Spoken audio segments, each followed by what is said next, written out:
بسم اللہ الرحمن الرحیم۔ السلام علیکم ورحمۃ اللہ وبرکاتہ۔ سیدنا عمر رضی اللہ عنہ کے پاس کعب اسدی تشریف فرما تھے۔ ایک خاتون آئی اور آ کر کہنے لگی، امیر المومنین، میرا خامد بہت نیک ہے، ساری رات تہجد پڑھتا رہتا ہے اور سارا دن روزہ رکھتا ہے۔ یہ کہہ کر خاموش ہو گئی۔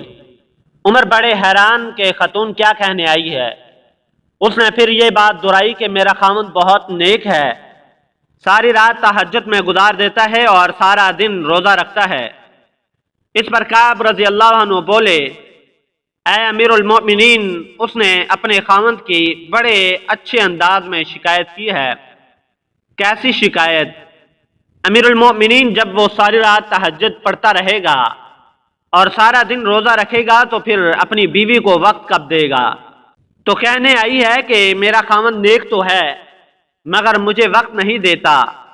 چنانچہ عمر نے اس کے خامد کو بلایا تو اس نے کہا، ہاں، میں مجاہدہ کرتا ہوں، یہ کرتا ہوں، وہ کرتا ہوں۔ حضرت عمر نے حضرت کعب رضی اللہ عنہ سے کہا، آپ فیصلہ کریں۔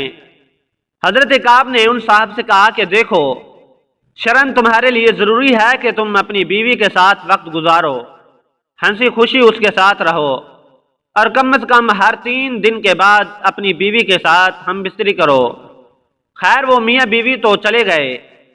عمر نے ابی بن کعب رضی اللہ عنہ سے پوچھا، آپ نے یہ شرط کیوں لگائی کہ ہر 3 دن کے بعد بیوی سے ملاپ کرو؟ انہوں نے کہا، دیکھیں، اللہ رب العزت نے مرد کو زیادہ سے زیادہ 4 شادیوں کی اجازت دی، چنانچہ اگر 4 شادیاں بھی کسی کی ہوں تو 3 دن کے بعد پھر بیوی کا نمبر آتا ہے۔ تو میں نے اس سے کہا کہ تم زیادہ سے زیادہ 3 دن عبادت کر سکتے ہو، 3 دن کے بعد 1 دن رات تمہاری بیوی کا حق ہے، تمہیں گزارنا پڑے گا۔ تو دیکھو، شریعت انسان کو کیا خوبصورت باتیں بتاتی ہے۔ محترم بھائیوں اور بہنوں، سلیمان بن عمرو بن احوص کہتے ہیں کہ مجھ سے میرے والد نے بیان کیا کہ وہ حجۃ الوداع میں آپ علیہ السلام کے ساتھ شریک ہوئے۔ آپ نے اللہ کی حمد و ثنا بیان کی اور لوگوں کو نصیحت کی اور انہیں سمجھایا۔ پھر راوی نے اس حدیث میں ایک قصہ کا ذکر کیا۔ اس میں یہ بھی ہے کہ آپ نے فرمایا، سنو، عورتوں کے ساتھ خیر خواہی کرو، اس لیے کہ وہ تمہارے پاس قیدی ہیں۔ تم اس ہم بستری اپنی عصمت اور اپنے مال کی امانت وغیرہ کے علاوہ اور کچھ اختیار نہیں رکھتے، اور جب وہ اپنا فرض ادا کرتی ہوں تو پھر ان کے ساتھ بدسلوکی کا جواز کیا ہے؟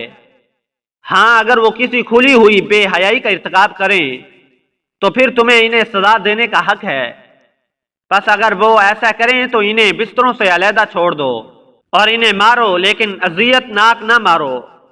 اس کے بعد اگر وہ تمہارے مطیع ہو جائیں تو پھر انہیں سزا دینے کا کوئی اور بہانہ تلاش نہ کرو۔ سنو، جس طرح تمہارا تمہاری بیویوں پر حق ہے، اسی طرح تم پر تمہاری بیویوں کا بھی حق ہے۔ تمہارا حق تمہاری بیویوں پر یہ ہے کہ وہ تمہارے بستر پر ایسے لوگوں کو نہ روندنے دیں جنہیں تم ناپسند کرتے ہو، اور تمہارے گھر میں ایسے لوگوں کو نہ آنے کی اجازت دیں جنہیں تم اچھے نہیں سمجھتے۔ سنو، اور تم پر ان کا حق یہ ہے کہ تم ان کے لباس اور پہننے میں اچھا سلوک کرو۔ امام ترمذی رحمہ اللہ فرماتے ہیں، یہ حدیث حسن صحیح ہے۔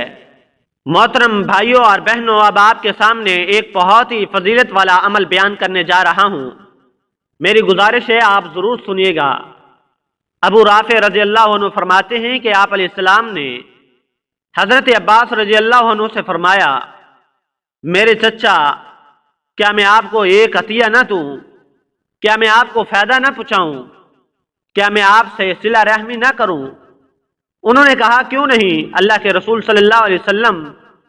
آپ صلی اللہ علیہ وسلم نے فرمایا، آپ 4 رکعت پڑھیے اور ہر رکعت میں سورہ فاتحہ اور کوئی سورت ملا کر پڑھیے۔ جب قرات ختم ہو جائے تو سبحان اللہ والحمد للہ ولا الہ الا اللہ واللہ اکبر 15 مرتبہ رکوع سے پہلے پڑھیے، پھر رکوع کیجیے اور انہی کلمات کو 10 مرتبہ پڑھیے، پھر اپنا سر اٹھائیے اور انہی کلمات کو 10 مرتبہ پڑھیے، پھر سجدہ کیجیے اور انہی کلمات کو 10 مرتبہ پڑھیے، پھر اپنا سر اٹھائیے، انہی کلمات کو 10 مرتبہ پڑھیے، اور دوسرا سجدہ کیجئے، اس میں بھی انہی کلمات کو 10 مرتبہ پڑھیے، تو یہ ٹوٹل 75 مرتبہ ہو گئے۔ اس طرح ہر رکعت میں 75 مرتبہ اور 4 رکعتوں میں 300 مرتبہ ہوئے۔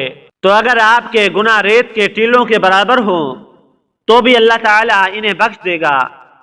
پھر فرمایا، ہے میرے چچا، اگر ہو سکے تو اس نماز کو روزانہ پڑھو، اگر روزانہ نہ پڑھ سکتے ہو تو ہفتے میں 1 بار پڑھ لو، اگر یہ بھی نہ ہو سکے تو مہینے میں 1 بار پڑھ لے، اگر یہ بھی نہ ہو سکے تو پھر سال میں 1 بار پڑھ لے۔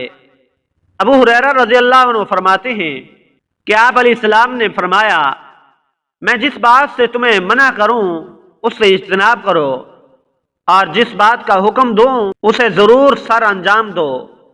تم سے پہلی امتوں کی ہلاکت کا سبب ان کا بہت زیادہ سوالات کرنا اور ان کی اپنی انبیاء کی مخالفت کرنا تھا۔ جب بندہ گناہ کرتا ہے تو اللہ تعالیٰ کو غصہ دلاتا ہے، اور اللہ تعالیٰ اپنے غضب کو پورا کرنے پر قدرت رکھتا ہے۔ اللہ تعالیٰ نے فرمایا، 6 افراد میرے غضب میں ہیں۔ نمبر 1، جس کی عمر طویل اور اخلاق برے ہوں۔ نمبر 2، فاسق عالم۔ نمبر 3، توبہ کیے بغیر مرنے والا۔ نمبر 4، کسی مومن کو جان بوجھ کر قتل کرنے والا۔ نمبر 5، مسلمان کا حق دبانے والا۔ اور 6، وہ مسلمان جو دوسرے مسلمان کا حق کھاتا ہے۔ حضرت علی رضی اللہ عنہ سے مروی ہے کہ ایک روز رسول اللہ صلی اللہ علیہ وسلم اپنی مجلس میں سوال کیا، ایو شیء خیر للمرأۃ، عورت کے لیے کون سی چیز بہتر ہے؟ کسی نے جواب نہ دیا، سب کے سب خاموش رہے، یہاں تک کہ میں بھی کوئی جواب نہ دے سکا۔ بی بی فاطمہ رضی اللہ عنہا سے پوچھا کہ عورتوں کے لیے سب سے بہتر کون سی چیز ہے؟ حضرت فاطمہ نے فوراً جواب دیا، عورتوں کے لیے سب سے بہتر یہ ہے کہ ان کو غیر مرد نہ دیکھیں۔ حضرت علی اس جواب سے بہت خوش ہوئے اور آ کر آپ علیہ السلام کو جواب سنا دیا، تو آپ علیہ السلام بھی خوش ہوئے اور فرمایا، فاطمہ میرے جگر کا ٹکڑا ہے۔